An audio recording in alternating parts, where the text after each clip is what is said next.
Hi beauties! Welcome to my mini vlog! So today nga ang amon nga lakat pakadto sa Boracay Island and guess what? Ay sos, malain ng chimpuya, pero gora pa din kami. So super early gani ang amon nga call time. So 5 a.m. dapat makalakat na kami. Siguro sa sobra ka excited. So kundi aga-aga pagid kami. Alas 8 pa lang sang aga, ara niya kami sa port. And grabe gidi ang buhos ang ulan habang gapakadto kami sa Katiklan Port. Ang bundak sang ulan do katumbas niya man ang amon nga pagka-excited sa pagkadto sa Boracay. So ari gali kami subong diri sa terminal, passenger terminal para magbayad sang environmental and terminal fee. So after nato magbayad sang terminal fee and environmental fee, next naton is the boat ticket counter kung sa diin mabayad na kita for the boat ride pakadto sa Boracay. So amo kami sing kadamo beauties ang makadto sa Boracay Islands. So isa kami ka barangay Cherries. So makita nyo gidara sa video, ara damo-damo gid kami. So bilog kami nga pamilya dara naglakat no. So kami tanan nga magulutod except lang sa mga isa ka utod nga ara pa sa Antique pero maapas lang sila. Nakasakay na kami sa boat, maayo lang kay sunod ang amon boarding numbers, gani wala na kami nabudlayan sa pagpangita sa amon seats kay luyuhay lang man kami. Super early gid kami nagabot, so worth it gid ang pagbayad namon para sa early check-in. So perfect na gid tani ang tanan kung nagayo lang gid ang panahon sang day 1. So ay na kami sa Boracay and nagsakay kami e-trike, nag-akupar lang kami for 600 pesos. So separate kami e-trike sa iba naman nga upod, kaya hindi na kami kaigo. So ari na kami sa amon nga hotel guys. So ari Marites kami do banta mo isa ka tuig wala kita iba.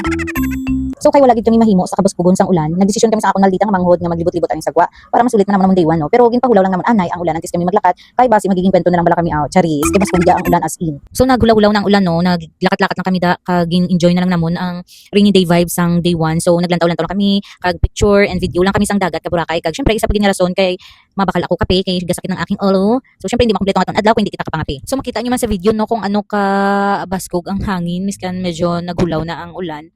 Do apokon na kami. Grabe gid ang amon pang kapyot sa payong kay do apokon siya. Kag syempre amon payong is dako, nagbakal kami payong nga dako kay para magamit namon kay kung magbakal kami sudan and kung ano man ang among baklon, may ara kami payong nga gamiton. So makita nyo man no sa mga establishment nga ready man sila kung may mga amoni nga situation diri sa Boracay. So super duper prepared na gid sila. So miskan nabagyuhan na ang Boracay, amo man Japon ang itsura. Wala galubad. So makadto kami sa 7-Eleven kay dito ako mabakal sang kape kay amo lang na ang open diri sa Boracay sang 11. Kaya hindi man kami kalakat-lakat gid sang tudo kay grabe ang lamig as in. So ipabati ko lang sa inyo ang ano no, ang kwan sang hangin, kung ano ka baskog.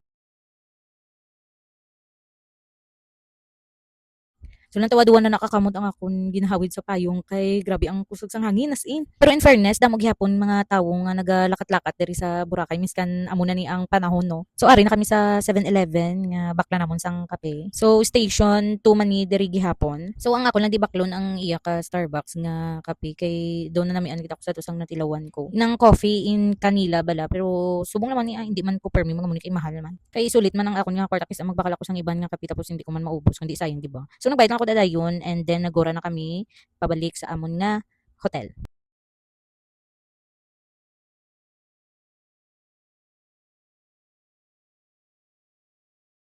So sa amo na pagbalik namo nagbaskog ang hangin so gapang lalain gid kami sa akon nga manghod lakat. Syempre hindi na namon makaya. So lang tawang dahon sang lubi kay nag side view na lang. So sa muna nga tayong nagdesisyon kami sa akong manghod nga magdalaga na kag dasigon kay masakit ang ulan kay grabe ang hangin tapos may dala nga ulan dumalubot ang aming itsura chari.